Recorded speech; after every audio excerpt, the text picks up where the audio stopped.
All right, ladies and gentlemen, welcome back to another episode of The Macro Perspective. And today we have Dr. Allan Bacon with us. And I'm not gonna lie, man. When I see doctor, I'm always questioning, especially on Instagram, what it is. And then And it's even weirder this time. I know. But there's a lot of things that translate from like dentistry, and there's some questions I do actually have about like dental surgery and a lot of the things that maybe the holistic lens does capture. And obviously, you have a lot of other things that you do as well, right? So in terms of your actually, what was your undergrad? Where was your undergraduate done? I have your where your doctorate was. Wake Forest University. Wake Forest. Okay, so from Wake Forest into University of Maryland, where you did your doctorate stint for dental surgery, Mhm.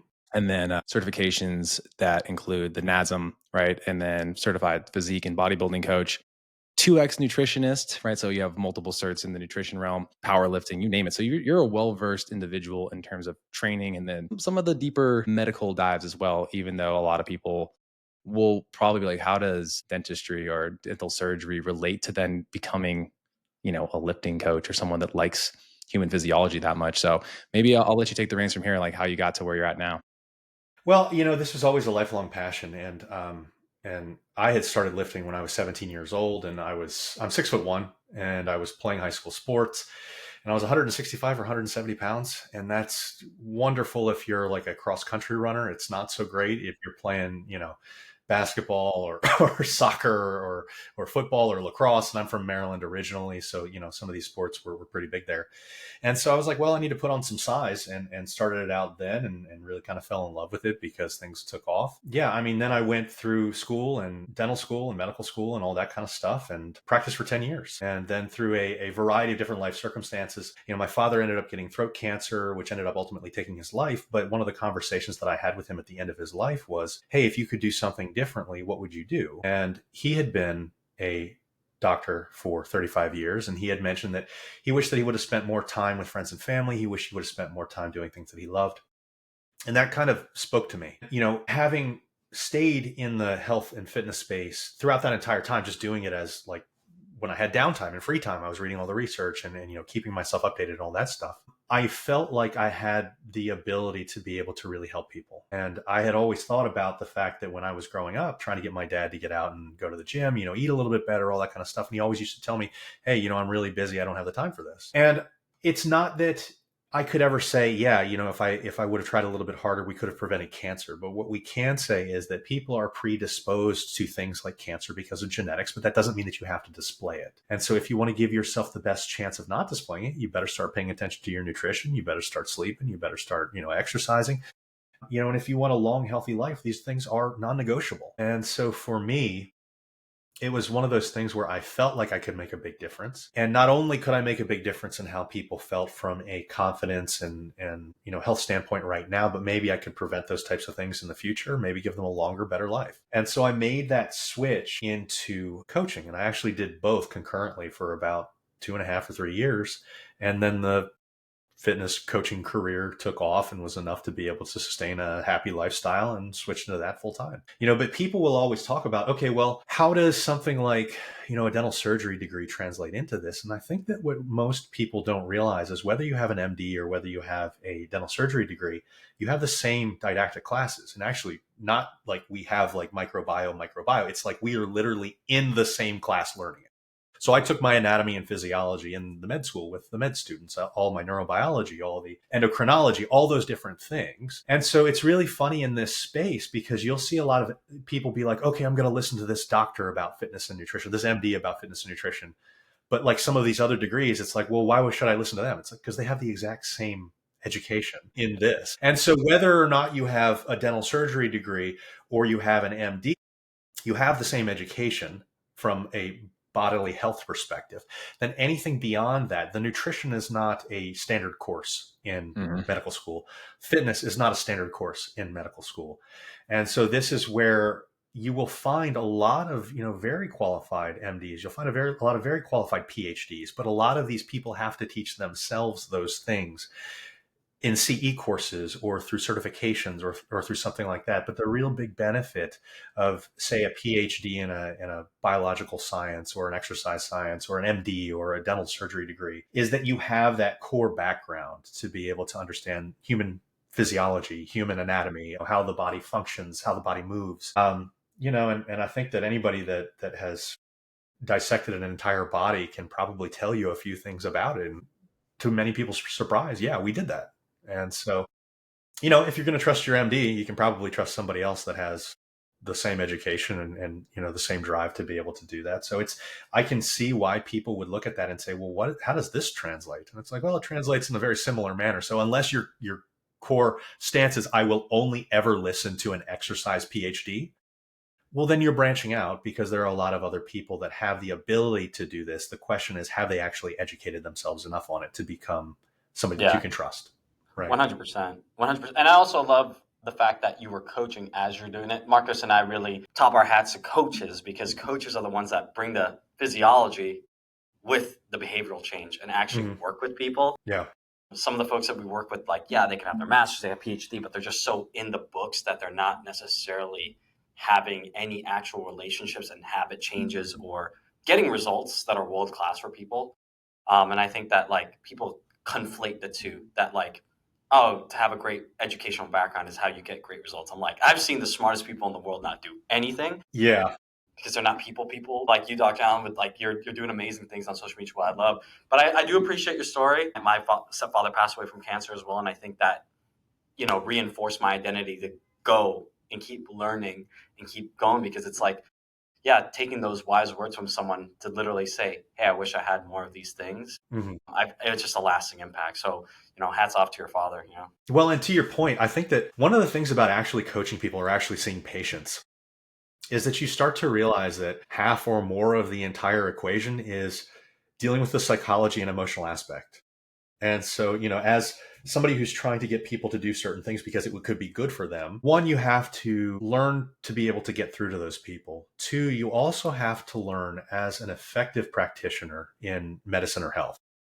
You have to learn that there is perfect on paper and there is perfect in the real world, and there are certain mechanistic things on paper, and there's what is practically relevant. And so that's where a lot of this, a lot of the differences in what you see on podcasts really come into play. And you've talked about Allan Aragon and I and our work together, where we do a lot of the myth debunking, and some of the issues that we find with some of the people that are the worst spreaders of these myths is that they can't differentiate the difference between something that's mechanistic and not necessarily practically relevant, and then what should actually be told to the public. And so one of the biggest issues that we find is that this happens with PhDs a lot, and this isn't to get down on PhDs, because there's a lot of really good ones. There's a lot of really good and really bad MDs. There's a lot of really good and really bad dental surgeons. And so, this is not specific to that. But one thing that I found a lot with a lot of PhDs is exactly what you're talking about. They kind of get hyper focused, and they almost lose the sense of the whole.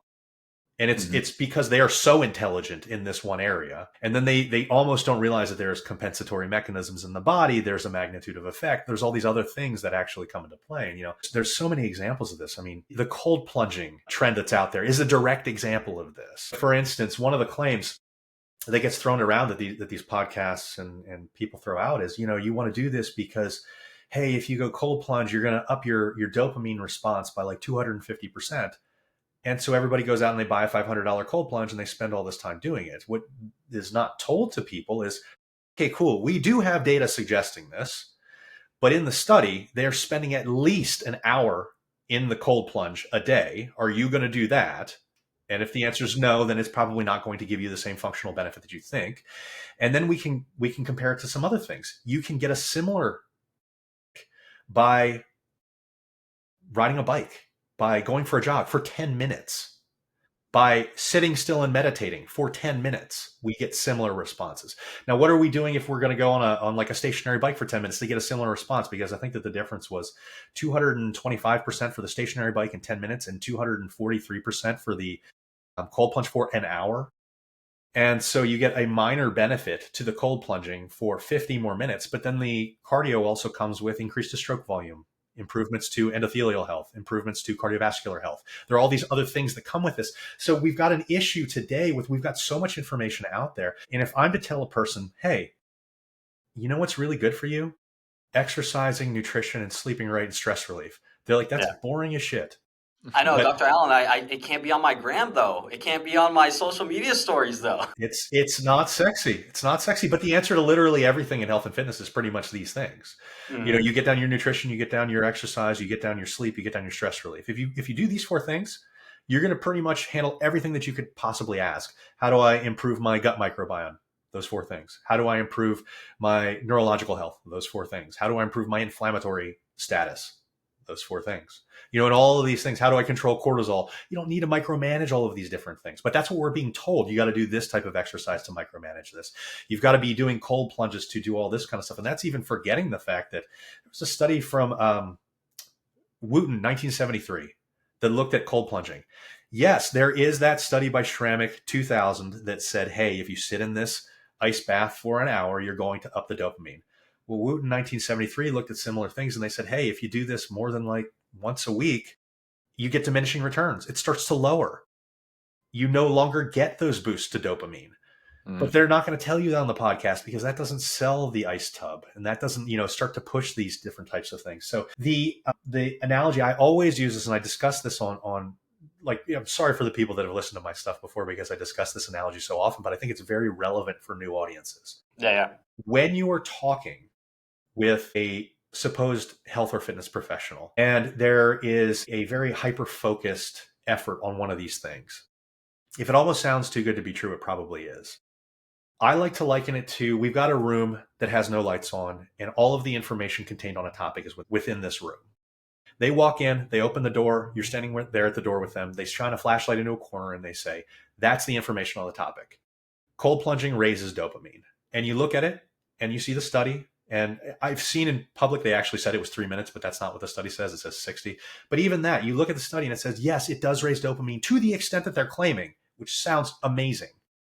You're like, okay, cool. I'm going to go do that. And I'm like, hold up. I come in behind them, flip the switch to the entire room. Now you can see everything. You can see all the other information suggesting, hey, if you just go do cardio, you're going to get similar bumps in far less time, 20% of the time. Diminishing returns are going to kick in for these ice plunges. It costs so much money to do this. Like, why are we spending our time doing this? And then these are the same people that'll come back to me and be like, I don't have time to, prep my meals. Because you're spending so much time in a cold tub to get these nonsensical benefits.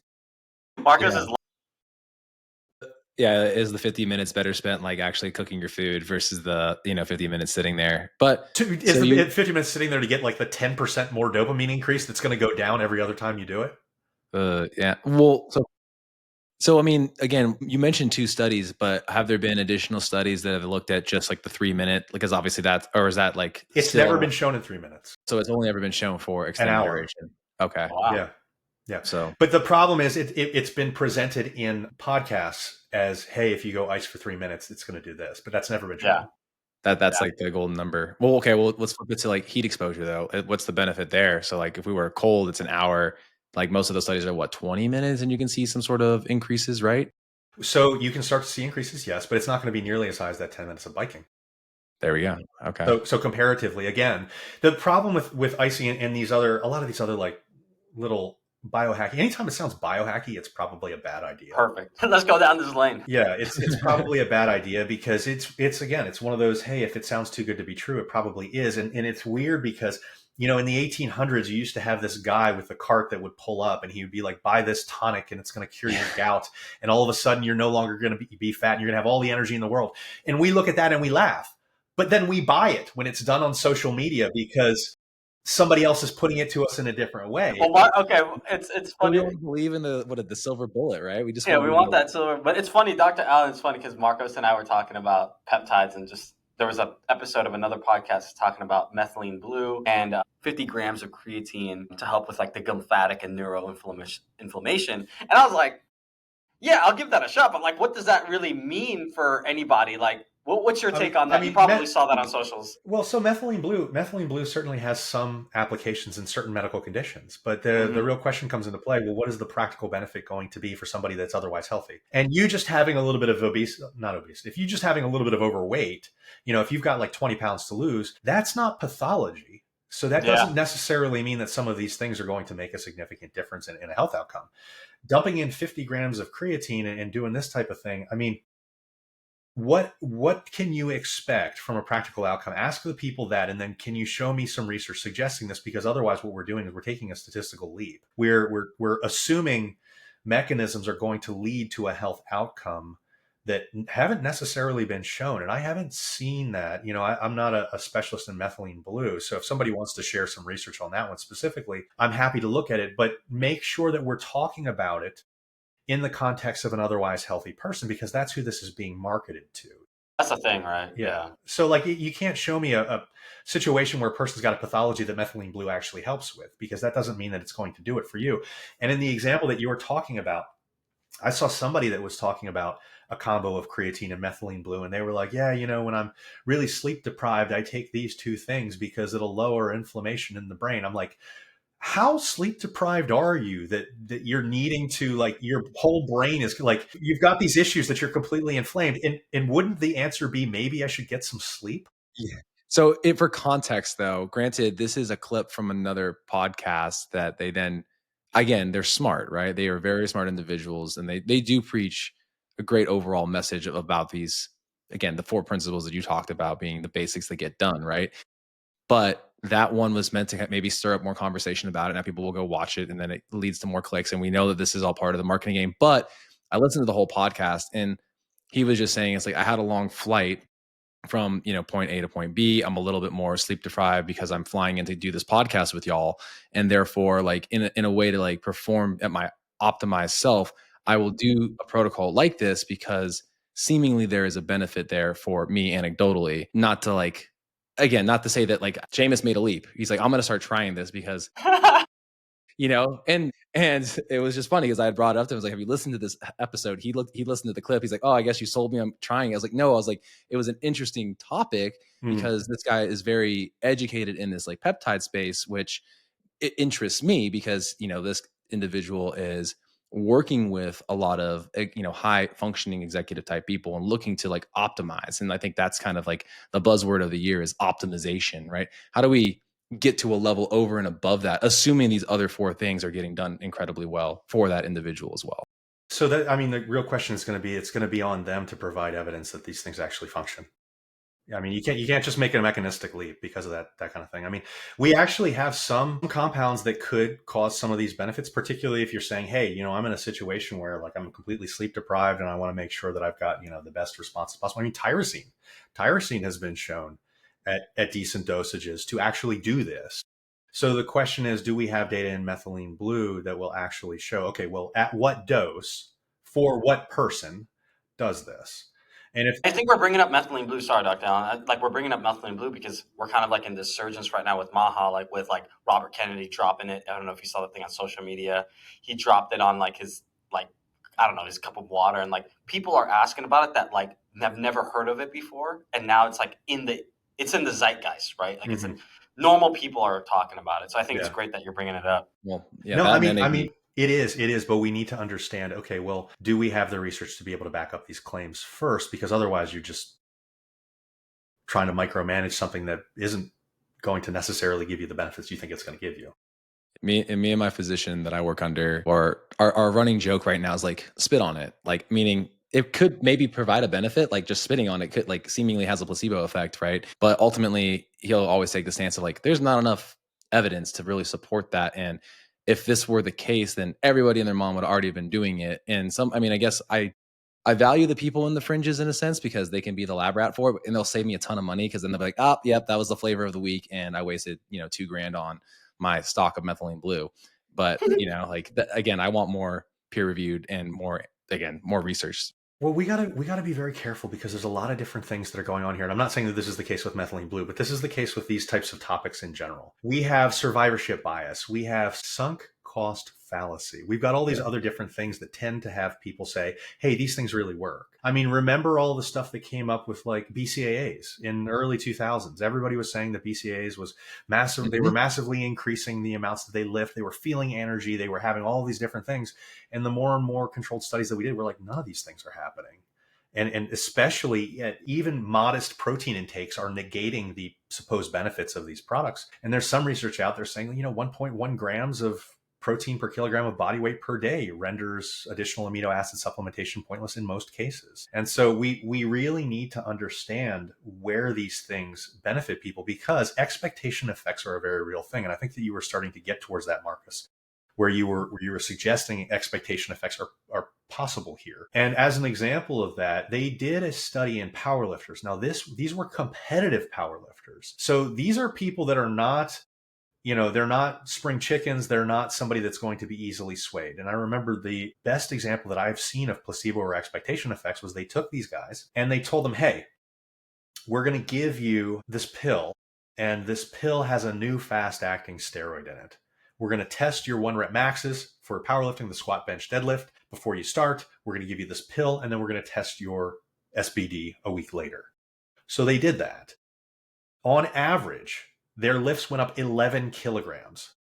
Now, this was, I believe it was aspartame that they gave them. It was some kind of like non-nutritive sweetener. It had no calories to make sure that that wasn't a confounding factor. And then at that point where they did that second test to get that 11 kilogram rise as average for their lifts, they then told half of those power lifters, hey, that was fake. But they didn't tell the other half. The half that they told was fake, well, they took both of those groups and they tested them another week later, so 2 weeks out from the initial. The group that they told it was fake went back to their normal lifts. The other group maintained that 11 kilogram gain.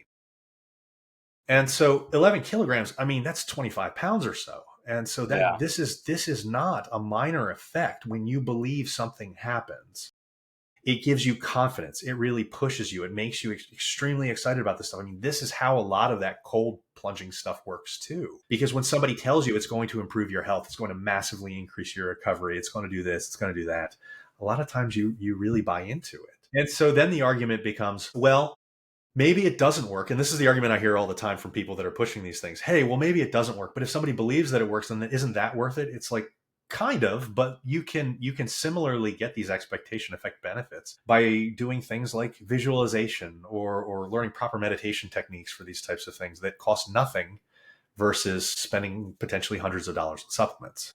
Yeah. It makes me think of like the reason why there's probably more of a correlative of like why the ice bath would work better is that like it's hard. And then the idea of doing something hard and struggling through it then makes it seem like there should be a bigger reward at the end. Exactly. Yeah, no, and that is a very real thing. My argument when people bring that up is, you know how difficult it is to do like SIT or HIIT work? Go do that, because that's very rewarding too. And they're like, no, that kind of sounds like it sucks. I'm like, it does. If you did like real stuff, I remember back in my exercise phys class back in the day, we were talking about Tabata, like the 1997 study from like Japan, and how that study was so bastardized. Sorry for the language, but like it was so messed up in the fitness industry. They're like, oh, do your Tabata, do your HIIT. And everyone was doing it. It's like 20 seconds on, 20 seconds off, like 8 rounds or whatever. But if you actually read the study, they did it with bobsled Olympic athletes, and they were going at maximal full tilt, and they didn't even get to the 4th round. They didn't even finish the whole thing. And you know, you're seeing all these classes, Tabata, 20 seconds of jumping jacks, 20. It's like, no, if you really did what they said, like you would be dying. Like you couldn't do that. Yeah, sprint interval training is a real thing. I mean, sprint interval training is where you're like 100 to 0, you know? Yeah.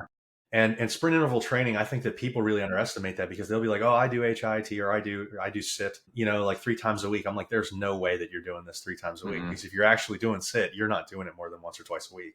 It's just, you don't want to. You. Yeah. You don't want to. You're that lactate that builds up, especially if you're doing it on like a Rogue Echo bike. Like, God almighty. Oh my God, dude. I literally have to tear. I got one.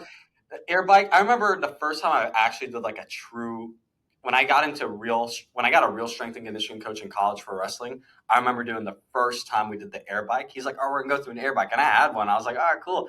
I thought I was gonna be good for this class or this strength and conditioning class. I literally was like, could not even keep up. Yeah, I mean, these types of things can be killer, but you know, this is where I would rather shift people's focus to get them to where they want to be, rather than things like, hey, you need to be doing 50 grams of creatine and methylene blue. And this is not to say that I don't believe that methylene blue couldn't offer benefits. Yeah. I'm skeptical of these new things, particularly when they come out under these conditions, because I think that if you're really honest about this type of stuff, you want to go into the situation believing that it's probably not going to work. until you are disproven in that case. And I'm happy to be disproven on any of these things. And I've been disproven in stuff in the past. Now, I would argue that I've got a better record of being right than being wrong. But, there have been situations in the past where I've been wrong. And when I get presented with that data, I'll say, okay, cool. And it's not necessarily that a person that is wrong has done anything wrong, because I want people to understand that even if we talk about something today that you disagree with, and you go and you objectively look it out and you're like, oh shit, what they just said was actually right.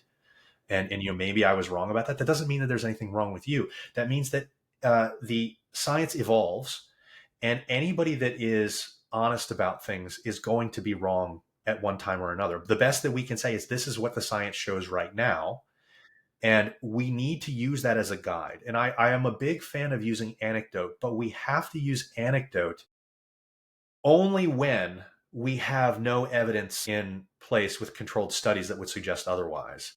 And so my only issue with methylene blue is, okay, well, do we have even an inkling of an idea of the doses that would work for an otherwise healthy person for these effects? How can we bring that out long term, and what kind of practical advantage can we have? And does that counterbalance any prices or any potential negatives from taking the product? Yeah, 100%. Yeah. Can I ask you this? For you, Dr. Allan, when did the nutrition, or when did the scientific misinformation start for you, as in starting to debunk it? When did you decide, you know what, enough is enough, I'm done with this, I gotta start making clips, I gotta start putting the PubMed ID, I gotta start collaborating with other evidence-based people? When did you decide enough's enough? That was about a year and a half or 2 years ago. And it started happening because I kept getting clients that would be like, well, I want to do this because influencer X says this.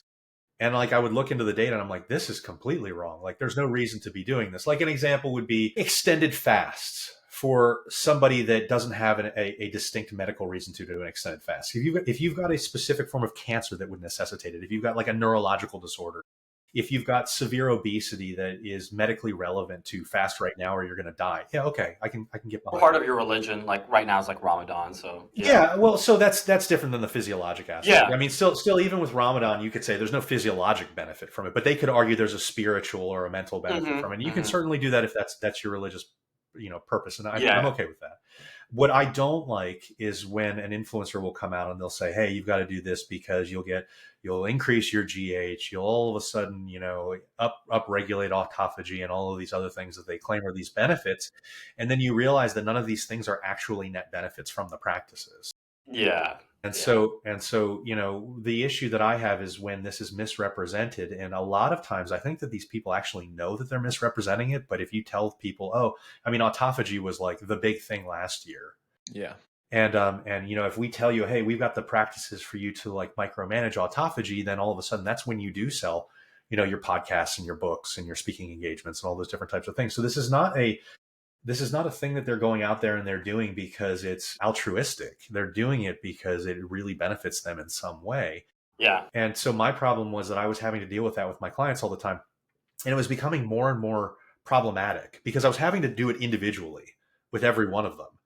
And so I was like, I need to start addressing this publicly, because at least then I can just share the link and I can say, hey, take a look. And they can see that there's all these other, because a lot of times, people that are colleagues of mine and friends of mine are pretty smart people in the space, and they'll see them commenting too. And they'll be like, oh, so it's not just you against this podcast host that I feel is really famous. It's literally everybody with a science background against this podcast host that I feel is really famous. So all of a sudden it starts to have a little bit more of a meaning for these people. Yeah. And then they actually start to benefit. They start to focus on what actually matters instead of doing some of these things. And I mean, the fasting one is a really good example of this, because yes, you can use certain things to an advantage. I mean, an intermittent fast, a 16-8 intermittent fast can be used just fine, because you can still get in a significant amount of your nutrition throughout the rest of the day. But the longer that you go, the more of a potential problem that you cause, and that doesn't become a net benefit. And so we get these people that aren't severely obese, and so the benefits don't outweigh, or the risks don't,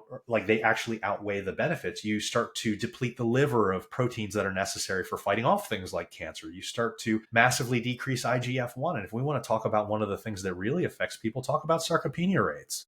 Mm-hmm. I mean, we start to lose muscle at 0.5% in our 40s, and ups to 1 to 2% in our 50s, and it reaches a staggering 3% in our 60s. Yet we're going to tell people that starvation is the right way to get to health? Bullshit. This is not the way to do it. I feel like the filter is, like, for example, like some of the work that I follow, because it's just right here in USC. Dr. Walter Longo is coming out with, he's done the whole mimicking fast, all that stuff, and he's going to have another book come out this year. So it's, this topic's going to come up again, right? But people are going to come into this topic, and you're probably going to talk about it, where the context of his topic is around cancer And it and can't fasting, help. and it can't help. But then some people are going to be doing it like a seemingly healthy adult is doing it, and then deciding, well, I'm going to do that, but there was no context for them to actually do it. Well, right? people also need to understand that it can actually hurt cancer too. It can make cancer worse. Yeah. So the issue that people have, and this is where one of the muddying of the waters for these topics, and one of the reasons that I say, guys, pull the fuck back. Let's start talking about, like, you know, the actual proper fitness, nutrition, all those different types of things, because the nuance here is lost when you're trying to sell something. And so, yes, cancer, the problem with cancer is that it's an umbrella term for a lot of different pathologies. It's not one thing. And when you increase autophagy, which is increased by the calorie deficit, not by the fasting itself. This is not fasting specific. So when you take a continuous diet and you have a similar calorie deficit created over time, you actually get the same autophagy benefits, which kind of negates the real reason that you would do a lot of these fasting protocols. Yeah. The problem with autophagy is it's an upregulation of the way that the body clears what it deems as problematic cells and then upregulates the production of new cells. The problem with a lot of different forms of cancer is it thinks that the cancer is the good cell. So autophagy increase can make cancer a lot worse. And there's a lot of research to show that. There are certain types of cancer that respond very well to fasting. There are certain types of cancer that become very aggressive when you fast. And so by telling the general public, one of the claims by one of the big gurus out there was it'll decrease your risk of cancer by 70%. One, that's a made up number. Two, we don't know what cancer you are prone to or what you're going to get. And just because you may be prone to a certain type of cancer doesn't mean that you should start fasting beforehand to fight that cancer off. Because again, you're also depleting the liver of proteins necessary to prevent that from happening. So we want to utilize this when it is something that is going to be that benefit that we're looking for. And if you've got an oncologist that says, hey, I need you to fast because you have got this type of cancer, don't say, hey, Allan said on this podcast not to do it. That's the dumbest thing possible, because he's probably right. What I'm saying is you don't preemptively start doing this, because you actually could be making your health worse for a lot of different reasons. God. You know, so I mean, it's a convolution of a lot of different issues that people have when we talk about this type of thing. And I think that when people start, you know, if you've been listening to an influencer or a podcaster and they've convinced you to do these types of things, you do have a very invested interest in improving your health. And I think that that's wonderful. But just make sure that you're actually taking care of your health and you're not falling into one of these things that's just a talking point because it can make people famous. Yeah. The three most polarizing things in society today. Which diet are you on? What way do you swing for politics? And I haven't heard one. What was the last one? It's got to be religion. There you go. Thank you. Yeah, you knew. But so that's the problem, is you're technically only naming two things there, because what diet you're on is now a religion. And so, you know, you see the same thing whether you talk with like a carnivore or you talk with a vegan. They're essentially the same people. They just don't even realize that they're mirror images of each other. And I'm going to say this with a caveat. If you are a vegan for moral reasons, because you like to protect animals and not because you think it is the greatest God's gift to health, then I completely absolve you from this conversation. You're completely fine.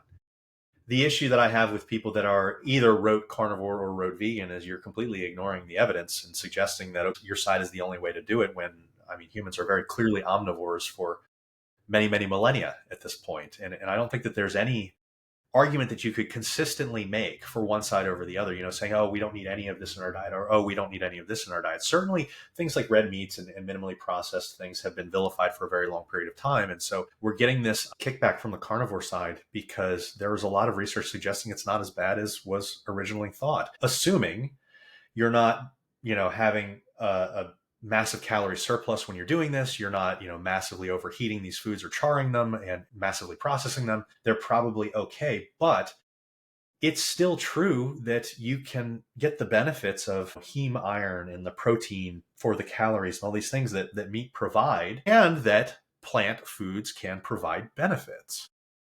And if we want to talk about cardiovascular health, just as an example with this type of thing, if you look at minimally processed lean red meats and those different types of things, they probably have a relative cardiovascular disease risk increase of 5 to 10%, which is not major.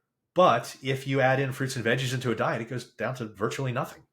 And so why are we not incorporating all of these things that have all these benefits? And the carnivore will say, well, anti-nutrients, and vegans will say, well, cardiovascular disease. And it's like, God, if you combine the two, you kind of avoid any of these issues that you could have been having to begin with, and you probably have better tasting meals. Man, well, the red Marcus is laughing. No. Well, I'm trying to steer this in the right way to ask the right questions, because the red meat argument comes up a lot, and like that's Certainly. just so ingrained in somebody that is a typical patient for us, because it was part of the culture, is like the vilified that red meat for so long, right? And I'm like, well, again, nutritionally, it doesn't make sense if you're eating that lean cut, like you just said, the saturated fat where it's at like 2 to 4 grams for like a top sirloin or whatever it is, if it's like, again, grass fed or whatever, based on the actual like label, it's like eating a chicken breast or a chicken thigh. Like, I mean, you can't sit here and argue to me that like one of those are better than the other. Like almost calorically, they're identical. I mean, assuming it's not putting you into a calorie surplus. I mean, this is the argument that you would have with like any foods, right? Assuming it's not like massively putting you into a calorie surplus. I mean, it's probably, this is again, missing the forest for the trees. Are you eating whole minimally processed foods? Are you controlling your calorie intake that's within a smart amount for what your goals are and what health is? If you're doing that, stop focusing on all this other stuff that is creating noise and making it very difficult for you to function. Yeah. I think that that's the hardest thing, is that when these people make these arguments for these biohackings or these certain diets or all these other different things that we talk about, they're essentially complicating the issue, and they're complicating the issue because that makes it a little bit more interesting. But I think that when we talk about things specifically like this with saturated fat in and of itself, I don't think should be considered a massive problem. The answer is yes. If we're talking about general population, capping your total daily calories at about 10% for saturated fat is probably smart. But can you give a number to that? Can you give a number to that typically? Because obviously, like, people hear percent. I know that's relative to their actual caloric whatever intake. Your caloric intake is, yeah. So we're talking about a 2,000 calorie diet, it's 200 calories. Which would be how many grams to let people know? Just like it the depends lay. On the food. Oh, well, for the it'd be divide by 9. Divide by 22 9. grams, right? So like 22-ish grams. Yeah. Just to put that, like, that's still a decent amount. Like that would be, if you're eating, again, a red meat, like for a ribeye, it goes very quickly. That's basically like what, 4 ounces? Maybe. Yeah, I mean, when I have my clients and we're talking about this type of stuff, I always kind of push them towards flank or top sirloin if we're talking about steaks. I mean, just because it'll give you more room to have more other things. And like, let's say that you do have the ability to pull some more saturated fat in your diet. I mean, personally for me, I'd rather have like some more cheese or something like that if I want to do that. Give yourself a little bit more flavor when you do that. But for Gen Pop, a 10% of total daily calories is probably a smart move, and I don't disagree with that recommendation. Now, that is not the nuanced answer. And so I wanted to bring that up because, just like you said, when you're talking about things like lean, minimally processed red meats that haven't been like heavily cooked, I mean, the problem with like overly cooking foods, when you're charring them and that stuff, you kind of raise cancer risks. But again, this is why you have fruits and veggies in play, because those massively lower cancer risks. So if you're going to be doing that, this is a good way to do it. But the thing with foods, and why we should probably not vilify whole minimally processed foods across the board, is that there's a thing called the food matrix. And this is all the different components of a food that we just frankly don't know a whole lot about. I mean, people think that we're really smart, but with nutrition, we actually don't know a ton of stuff. There's a reason that we can't create a multivitamin that works extremely well, because we don't know the interplay of all these different vitamins and minerals and how this stuff works. And so if you look at things like eggs, dark chocolate, whole fat dairy, lean, minimally processed red meats, the cardiovascular disease increase for the large majority of people is almost non-existent. Yeah. But if you look at the research and you look at people that are fear-mongering things, particularly things like red meat, well, there's a lot of reasons why this might happen, because in most of these studies, one, it's really difficult to control for a person's total intake. They're usually using free-form questionnaires, right? And I know that you guys know what that is, but like you'll go in for a study and the doctor. What did you eat 3 days ago? Yeah. Do you even remember? You probably track your food and you don't even know what you had 3 days ago. No, I don't. How does a general person that has no nutritional knowledge even get something out of that, right? Right. And so there was that study done in like 2000 where they did that, and like everybody got their, like 80-90% of people got their like the memory recall wrong. It's like, yeah. It's horrific how off it is. And so when we look at these studies that are like vilifying these certain food items, and red meat is a really big example of that kind of thing, you're going to see a lot of studies suggest that it's probably a lot worse than it is, because they're also including like Italian sub meat and hot dogs and like Yeah. all these like Yeah. chicken wings and like fried chicken wings and like all these things. And like, yes, those different types of things do increase your cardiovascular disease risk. I don't care what carnivore tells you that like fried chicken doesn't add to cardiovascular disease risk. It absolutely does. Part of it is because frying certain things like seed oils is not necessarily a bad thing, even if seed oils in general are healthy within the similar circumstances that, meats are healthy and all these different types of things. The dairy is healthy and all these different types of things. But it's problematic because we're getting a lot of noise in the studies too.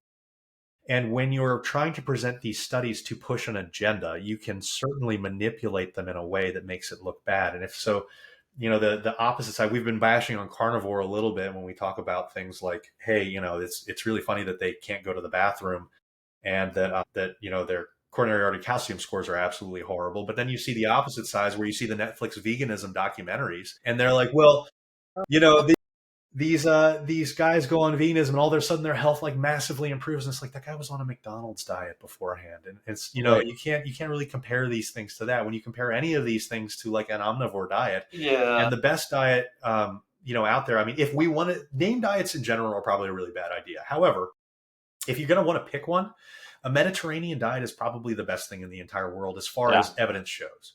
A lot of evidence coming out on it now. A lot of evidence. It's wonderful. I mean, it's lean meats. It's got a lot of omega-3s. It's got seed oils. Sorry, guys. Seed oils aren't necessarily a bad thing for a lot of people that have freaked out about that. It's got a lot of fruits and veggies. It's got all these different things that we talk about in the whole milieu of the nutrients that we want to promote health. And so this whole idea of mastering the basics, whether it's that fitness or nutrition, it really holds true across the board because of how important all of these things interplay. And also because we just don't fully understand everything as much as we hope. And so I think that, to your point, when people talk about whole minimally processed foods and they're vilifying them, I think that it's just a more nuanced answer than many people think. We're totally in that stance. And I mean, we love the nuance. we again, like, we look for like where a lot of diets overlap, and Precision Nutrition does a great job of having an infographic that like, let's all kind of center into this. And it has like a list of like 5 things, like you just have already mentioned, ad nauseum. So we're not going to bring it all up, but Seamus, speaking of that, just a quick aside, is that going on? Yay or nay? That's all you got to say. It is. So it's funny. Without Dr. Allan, without like naming names, we'll tell you off air. But there's a few things there about those documentaries. It's funny. Yeah. And those documentaries can feel very, very influential for people that are watching them. And I've worked with people before that have come to me and they've been like, "Hey, I saw this, and now I want to go, and now I want to go vegan." And I'm like, "Good Lord, we're just now finally getting a person from Gen Pop into a good protein intake level, and now you want me to cut out all of your." No, this is what I wanted to talk about. Was like, it's crazy to me how maybe this is probably what we got to talk about. Is like the psychology or where a person is getting this information from. I hear this a lot. Like, these documentaries probably are really good at getting a person to really like, shoot, I have to make a change. Like, I'm in pain, or like I'm in something, right? Yeah. And this documentary hits them at the right time. But this person probably doesn't have the right filters to actually explain all this stuff. They're just like, oh man, like, I'm having this problem, I need to do it. And like me, I still have bias. Like, even though my background's trying to, like, I still got these biases. I'm like, oh, that sounds cool, I'll try something like that. But like, at the end of the day, like, I think like the work you're doing is important because you're trying to do that. Like, but what would you say to somebody that is a new Netflix documentary is going to come out, a new Amazon documentary is going to come out, like a new thing on HBO is going to come out. It's going to get their attention. It's with the general population, but we're the evidence-based folks. How do you get to that person? Like, how are you going to be like, all right, hey, look, I know you just saw this documentary, but let me just tell you what's up. So I'm sure that you two are aware of this data as much as I'm aware of this data. Presenting facts to people doesn't work. Yeah, we Oh, every day. Flat out doesn't work. Yeah. Because the problem is that we're, and again, this is one of those whole things that you were talking about in the very beginning. We're bringing this full circle. Whenever Please. you're a coach or you work with patients enough, you realize that we are very emotional beings. And that's actually why these things like these documentaries and these podcasts work, So good at because it. they are addressing your emotions and your fears. And so if something is addressing a fear, particularly if it's riling up, oh, you can't eat this food because it's really bad for you. If it's anything other than like trans fats, and like I could maybe see an argument for alcohol. I don't really necessarily want to get down that road too much, but like I can kind of see an argument for people saying, hey, these foods probably don't bring any physical health benefits to your life that we should be looking for. Pretty much everything else can fit within a life in, a certain context. And I would probably argue that alcohol can too for many people, but that's a whole different Social conversation. lubricant. I Yeah, mean, I mean, if this there's if this can lower, your weekly stress burden, and you're doing it in a manner that's not problematic, and a drink or two a week is probably not really going to hurt your progress, and that's okay. I asked the But question with my clients. I'm like, is it leading to something? And they're like, what do you mean? It's like are you going to Pound Town or something that's worthwhile for actually getting this alcohol in? And that was right, literally the other night. We're watching the fights, and my wife's like, give me a drink, and I was like, wait, what? And immediately in my head, I was is like, this it's leading somewhere? I was like, are you implying something? And I was like, I don't even know what the fuck she drinks because she doesn't drink. And so I come back with like a beatbox and some other stuff. She takes like a sip. She's like, that's like gasoline mixed with fruit punch flavoring. And I was like, yeah, it is pretty terrible. And so then I had like a sip of it. And I was like, well, she's not drinking. I'm not drinking. And immediately it was like over. It was just, but again, like there are contexts or moments where I'm like, yeah, that can qualify as something I would want to do. But I'm not going to sit here and bash it. It's also understanding that like your inhibition, right? Like your ability to make those more healthy decisions, like you said, eat in the minimally processed realm, literally goes out the window. And you're probably looking right into your pantry with all your delicious snacks, or looking at some nachos or some other bullshit foods, as a result of the alcohol. Well, yeah, and again, this is a context thing, and you have to have a sense of control over this type of thing, and eating these types of foods can be problematic if you lose that sense of control. And as much as we talk about these things like whole minimally processed foods being the base of your diet, it 100% needs to be. But just like when we started and we talked about the fact that not everybody is going to necessarily, I mean, there's perfect on paper and then there's perfect in real life. We have to Yeah. recognize that, hey, look, when we have somebody in Gen Pop, getting them to start to move towards the right direction is the right goal as far as a healthcare practitioner or a coach, because they can continually improve on that over time. But if you try to overload somebody too much, you could potentially scare them off. Now that's when they start to reach for things like, well, maybe if I just go vegan, it'll be a lot easier. Maybe if I just go carnivore, it'll be a lot easier. And it's like, will you be able to sustain that for the rest of your life? Is this going to be good for you for the rest of your life? And carnivore is one of those things that's kind of insidious, because particularly if you have some excess body fat to lose in the beginning, yeah, cutting out all carbs is probably going to make you lose body fat, because that's going to drop calorie intake significantly. Not only that, you're going to lose muscle glycogen, you're going to have water weight shifts, and all of that's going to make that scale drop really quickly in the beginning. It's the same thing that happens when you're on keto. But what kind of health outcomes do we have long term? And it's very hard to argue that fruits and vegetables don't provide longevity and anti-cancer, anti-inflammatory benefits long term. And so, yeah, in 6 months, 8 months, a year, you're probably going to see blood levels and your draws show improvements if you're losing body fat, particularly if you had a little bit more than what you had before, because excess body fat is probably more problematic than the specific foods that you choose, unless you're eating like a total asshole. And so if you're losing that body fat, you're going to get that false sense of, oh, this is the perfect diet because it's making me a lot Yeah. healthier, Yeah. until it Yeah. stops. And Yeah. these guys, particularly with carnivore, and I don't want to just jump on this, because I feel the same way about veganism with a lot of the issues that it can propose or it can present. Like with carnivore, these guys aren't getting their coronary artery calcium scores. They're typically just following some blood lipids, and the blood lipids are Yes. improving when you're Yeah. losing the excess body fat. But in the coronary artery calcium scores, there is one. This is actually one that Allan showed me, that Allan Aragon showed me, and in like, I don't want to quote the exact time frame. It was short. It was like a couple months, like 3, 4, 6, something like that. They almost doubled in coronary artery calcium score, even as the Jeez. other blood levels were improving. Mm. And this study just happened to be looking at coronary artery calcium score. It wasn't actually trying to focus in on it. And they were like, So wow, you're we were having some really weird Yeah. alterations in this. is that Yeah. so like they're getting calcified, like their plaques are calcifying, obviously, even though their lipids are lowering, right? Yeah. Like what mechanism is it? The tackiness or like the particle sizes just having differences that were leading Probably to that? Like, saturated fat intake that's coming in from from all that? Okay. from all the meat, without the fact that and the fact that you no longer have fiber in your diet, because what's going to actually help Find and pull it push up. it out. Yeah. Yeah. And so this is kind of my argument with, like, look, I'm not trying to vilify red meat, and I don't want people to take that, because if you only hear one part of my conversation, you're going to get like a very stilted viewpoint. What I'm saying is there's nothing wrong with doing this if you're doing this. So please, for the love of God, chop up some bell peppers and onions and put it on top of this, this food or whatever it is, and just start to incorporate some of these things into your life. Then enjoy your steak. You don't need to get the fattiest cut of steak, because that's probably not sustainable long term for a variety of reasons.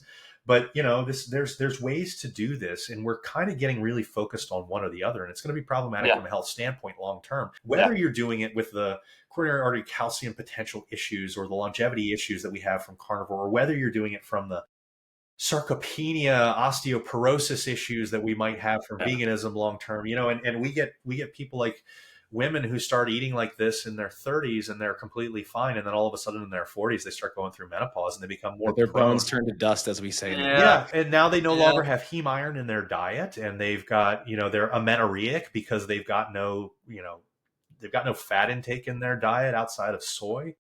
And so, like, we've got all this other issues that are down the road. So please, think about this long term if you're a person that's trying to do this. And I get the allure for, hey, I want to do this because Deborah from the cul-de-sac tried it and she lost 20 pounds in 2 months. That's great. Is Deborah from the cul-de-sac going to be doing it in 2 years? I know. Dr. Allan, you said something great there, because it's like the reason I've been getting a lot of mentorship from Allan is because it's been difficult. Like, I don't know what it is, but this year, for some reason, it's been very difficult for me to like get my point across to some clients and patients that have been a little bit more on that intense side. They're really absolutist in a carnivore or a diet. And I've been speaking with this with Marcos, but I've had like a few patients, not everyone, I think everyone's been pretty good, but like I had to ask Allan, I was like, I had someone that was like, I saw a Mark Hyman post, so I don't drink this. That's a bad start to a conversation. Exactly. I was like, I got this email, and then I got into the phone call with this person, and then this is the part where it hurt me the worst. Like, I took it like I was not like hurt me as in like I'm like so offended, but I was just like, I don't know what to say to this, because they're like, oh, you don't believe Mark Hyman? It's Mark Hyman. And I was like, right. I don't know what to say to that, because first off, I don't know what post you're talking about. I don't know the context of this conversation, but it's so difficult because there are these camps of people that are listening to these like evangelical figures. Yes, there you go. That's a good point. So I appreciate you then. And I do appreciate Allan and everyone as well. But anyways, go ahead, Marcos. No, yeah, like again, I would tell people to be cautious about people that are constantly showing up in your feed, and then double check if it's an ad or not, right? And I don't know if people are able to quite decipher how much marketing dollars these individuals are putting at you through social media channels, right? And they're out here kind of, like you just said, they're promoting something, they're trying to sell you on something. And that should, to me, whenever somebody's trying to sell you something, you got to be skeptical, right? As a consumer, right? Like what, like that's immediately what I'm thinking. I'm like, dude, why am I getting 1,000 Brian Johnson ads every single day? Like, I don't need, I've actually gone to my Facebook thing and said, I don't want to see ads like this anymore from him, because I think that, again, he's the snake oil salesman of 2020, right? And it's fascinating to me that like then it leads to these conversations as practitioners. And granted, I don't have like MD attached to my name or PhD attached to my name, so therefore they're like, well, kind of like they'll brush aside like what we'll have to say here. It's like, well, anecdotally, if you were seeking me out, just me, individual, my clients have a really good success rate. But if you're coming here for, it's my hormones are the problem, right? I mean, I think it requires some level of synergy, yes, but it's crazy just to think about all these conversations. And I know Seamus understands this with like our particular instances with our being in Beverly Hills, like the population here, just like the people that walk in, you're like, oh, here we go. I wonder what what like conversation I'm gonna get today, you know? Yeah, I mean, the funny thing about having these conversations is you're essentially walking through a minefield. Yeah. because they already have their mind made up. And so whenever I get into conversations like this, there's a lot of different times where we can all improve on these types of things, right? And so when someone says something like, Mark Hyman said this, your initial reaction is, well, then that's a good sign that you shouldn't be doing it, which is probably true.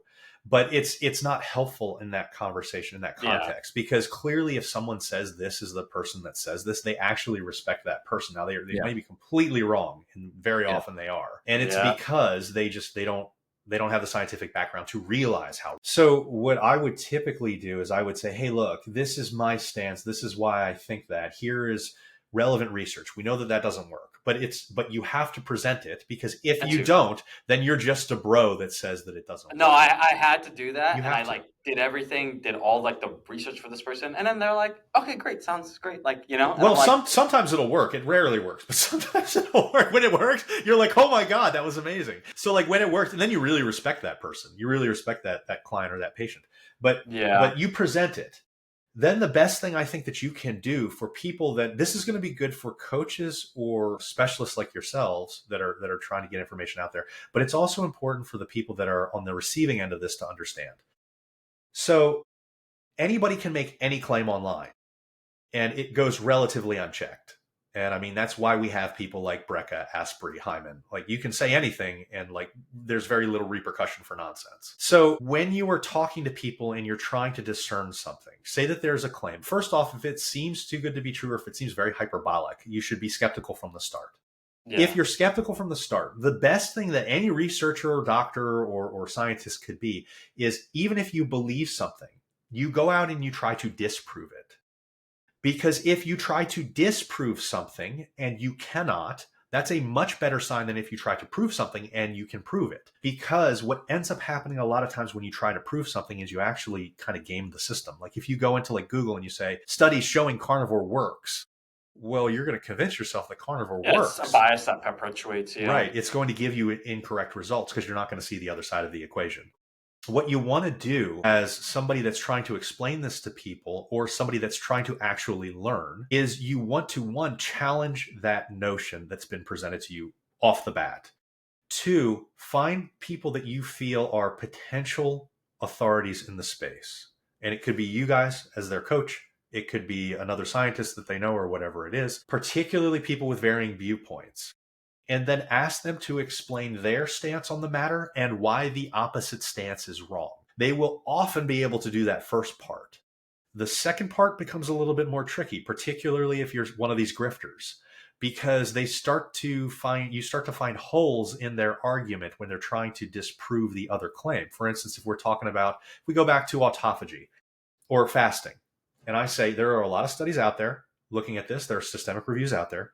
When a study controls for protein and calorie intake, there is no superiority to fasting practices over a standard continuous diet, but there are potential negatives. You can go out and you can look at any study that's been given to you by either myself or the guy that's disagreeing with me, and you could say, okay, which one of these has the condition where they actually control for calories? And then you can see that. And then all of a sudden you start to see, well, the ones that they're using as their proof don't control for that. And I was told that this could be a problem here. So that should start to make you question it. And then you bring that up to that person. Well, I heard that, this is the case, that, if calories are equated, we lose these benefits that seemed to have been specific to fasting. And we find out it's actually just the calorie deficit doing this. Then see what they say. Typically, you're going to end up pushing them into a corner over these types of things. So it's important to realize that if there are multiple people making conflicting claims, the one that can explain both sides is probably the more right one. Yeah. And that's like, it's really, really difficult to get into this conversation with people, because you're going to have issues with identifying who's right, because the majority of people here don't have the science background to understand who's right. You weren't taught biology, microbiology, all these different things. You weren't taught, how to critically read a research paper, and that's not your fault. That's like me going to a mechanic and being like, arguing with them about what's wrong with my car. I mean, you could be smart enough as a person that's listening to this to learn this stuff. It may not make sense in your life. You may not have the time. It may not really be worth it to you, but that's why you lean into specialists that actually have done that. It's the same reason why I hire a mechanic, because I could learn it, I'm not going to. And it makes a lot more sense and a lot more efficient of use of my time to use their expertise where I can. So really lean into the fact that you can get the best information possible if you challenge the people making the claims to counterbalance the other part of the argument. And I think that that's the best way to look at it outside of starting out with trying to disprove your original claim. Because if you go into something that sounds brand new and crazy and hacky and all those different types of things, and you take it at face value just because it's neat, you're probably going to be wrong more often than not. It's funny too. So this brings up a conversation that me and my buddy constantly keep on revolving back on, the Kaiko argument, and then the carbohydrate insulin one, which will continue to be like, I feel like the bane of my existence. He's like, okay, he calls me. He says, what if you just had a diet that was nothing but protein? Like literally, I was like, well, one, what are they just drinking egg whites? You die, right? You die. I know. Conversation over. I literally was like, you ever heard of rabbit starvation? He's like, he looks up really quick. He's like, okay, yeah. I was like, yeah, because there's no fat. We have 2 essential nutrients the body needs. You know what the word essential means. And he's coming at it from a place of like, again, like he's trying to disprove me and I'm trying to disprove him. So it's a good argument. Like, well, why not this? And I'm like, there's a level of synergy. He's like, well, like, but then there would be no insulin. And I was like, well, it's funny because some of the most impactful drugs on the market right now actually have an uptick of that, release when it comes to the GLP-1s, right? And it kind of like, but yet we're seeing all these improvements with it over time. Yep. And so it's just this cyclical thing. It debunks itself. Yeah. Well, so I actually did an entire article on carbohydrate insulin model like 2 weeks ago. It probably has like 60 citations. I explain all of this. I'll have to forward it to him. Well, so this is one of those things. Remember how I was talking about I make content because I get too annoyed having to answer the same question over and over and over.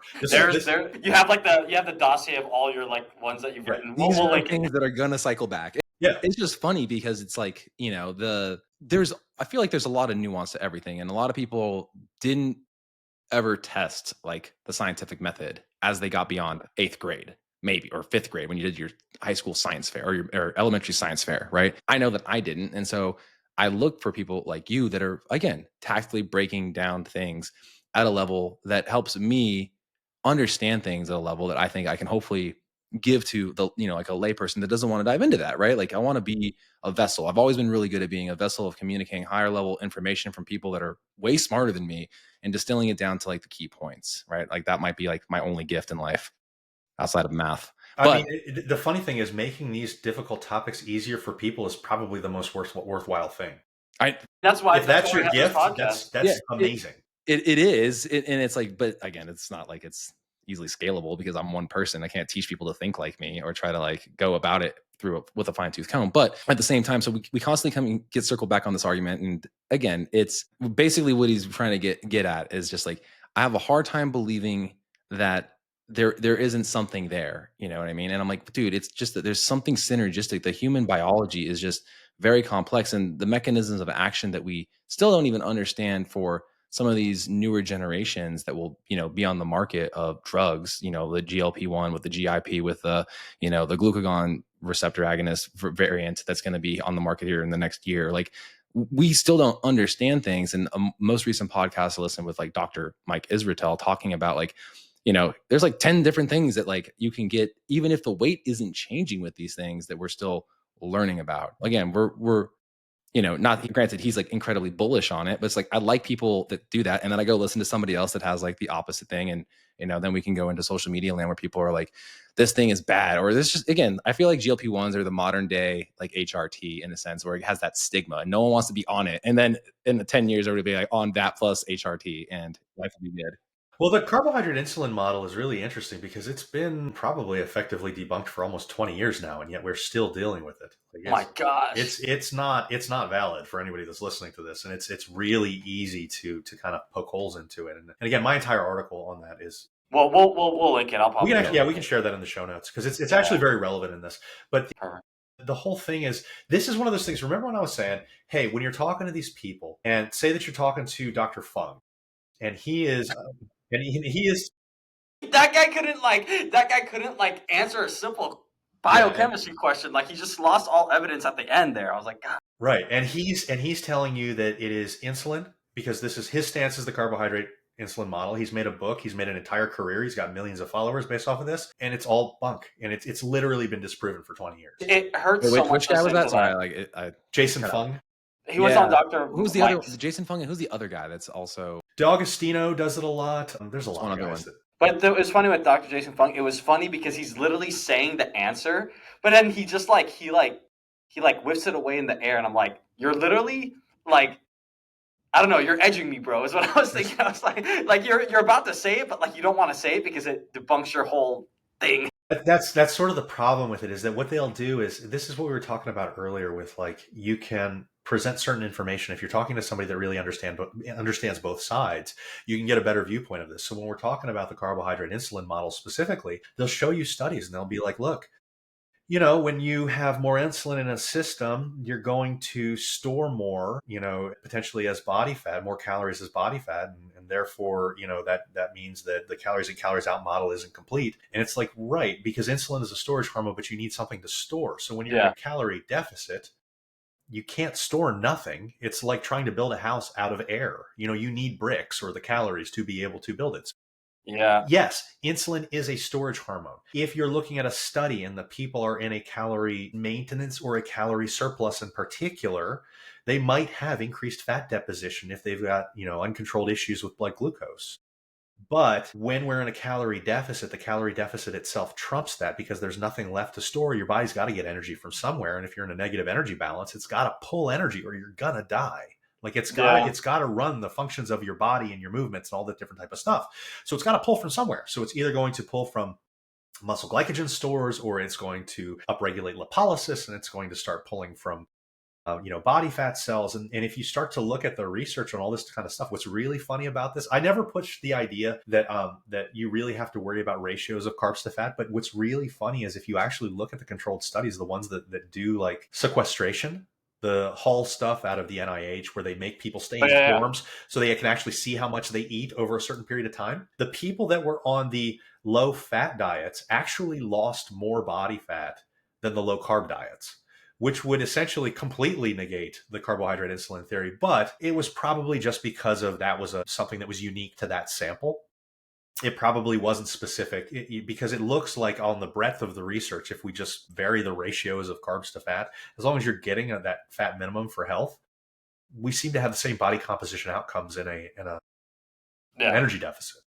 Yeah. And so we don't really see any major difference. And so then the real answer is, well, again, we're going back to the individual. We're going back to a person that has emotions, that has preferences. So when you're trying to lose body fat, it's a super simple thing. But it's not easy. And because it's not easy, we need to make it as easy as we possibly can. How do you like to eat? Do you like to eat more carbs in your calorie deficit, or do you like to eat more fat in your calorie deficit? And the answer to this is going to be different per person. Yeah. Boom. Well, that's where we work as coaches, right, Marcos? It is. And I know we're short on time, but I do have something that I was thinking of here. Body recomposition, right? So I've done a group challenge here recently, and the person who ended up having the best transformation lost 0 pounds, which people would probably find very fascinating. And it's like, when I coach people, I want them to hopefully have tools that will take them beyond the 6 weeks that I'm working with them in this group setting, right? I want them to have better physical performance. I want them to look better, all those things. So for this individual, visually, it looks like he lost like 15 to 20 pounds, lost 0, body recomped. And again, his calories were at maintenance, theoretically, right? But just from like restructuring the macros to get an adequate amount of protein, like, why would that happen? Like, what actually happens in a body recomposition?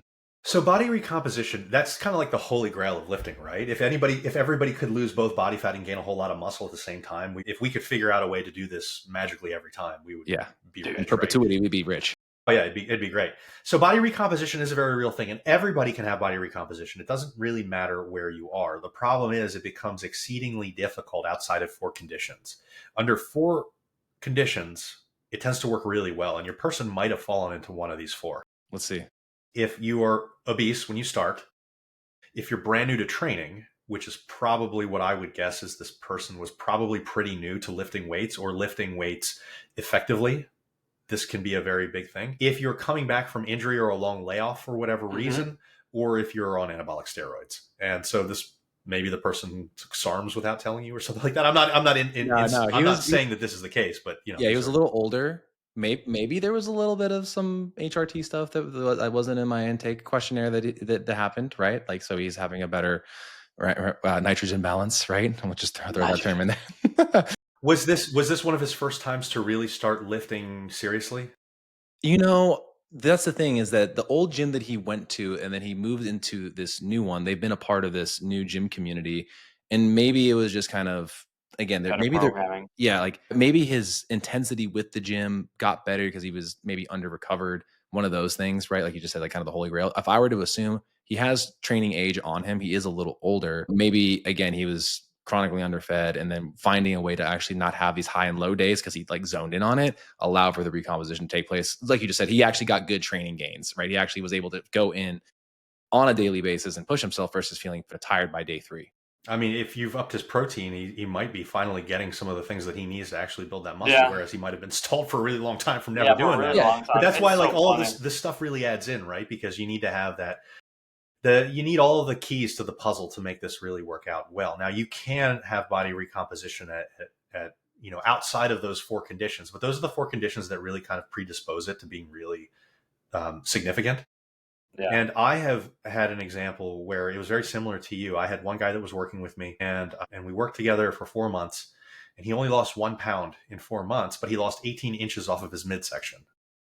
Yeah, and 18. off of 2 midsection measurements. So I take a waist and a hips, and so off of those 2 combined, Oh, okay, gotcha. Okay. he lost. Waist and hip. Wait, how much did the waist move? I can't remember exactly on the Okay. 2. Was it But more in the 2. waist or more in the hips? There's more on the waist. Okay. Wow, Yeah, that's great. It was, but it was one of those funny things that if it had not happened to me, I almost wouldn't believe it, because going down 1 pound and losing that much around your midsection was Yeah. was There's always things that always mess me up as a coach, because like I'm not dealing with those things, but like I've literally seen tons of people lose hundreds of pounds, and I'm like, that's crazy. No, it's crazy. It just boggles my mind. But I'm like, well, that's just not my situation. I was just helping out in that situation. So it always changes. That was like me when I was green with just like telling people and doing refeed days when I knew no better. But ultimately, it just kept their compliance way higher for having 2 days they had a low carbs. Like, Yeah. like Were you doing For 2 fitting in refeeds a week? that individual was doing 2, yeah. But it was like, again, it was like, I'll never forget this client. It was one of the first people I ever worked with. It's been like 10 years now. And he'd have half Froyo Cherry Garcia and half of like actual Cherry Garcia ice cream. He'd I have know it what on you 2 mean. days, and it would be just enough to kind of hold him into the deficit. And that person lost, I mean, I think over 30 pounds over the 6 months that we were working together. Yeah, Wow. because calories in, calories out. Yeah. Yeah. So yeah, But the psychology of it was just like, help me out. No, Dr. Allan, we're like way over on time. I appreciate you really sticking around. We really want to keep going. I know, but you're probably busy well into your day and got clients and patients and all these things. Is there anything that is on your calendar or anything that you're excited about with your work? Where can people find you? Or like, is there anything that you've launched recently that you could just tell the community about? you guys can find me at mauiathletics.com. That is the name of my fitness and nutrition coaching company. The links to all my social media are at the bottom of the page, or feel free to reach out to me on Instagram at @drallanbacon. Just make sure you spell the first name right, Allan. And yeah, if anybody's out there that's looking to get into some things like fitness and nutrition, I've got a new group fitness coaching program up that is only about $1 a day, and it covers you for all the possible things that you could need for fitness programming, and just makes your life a lot easier. So, if that's something that you're interested in, certainly check it out, or send me a message and I can help you out. Perfect. Awesome. Well, you heard it here. I mean, damn, I should have just hit end right there. That was perfect. Well, thank you guys. I really appreciate you having me on. Hopefully this is valuable for people looking for a little bit of clarity in an unclear space. Perfect.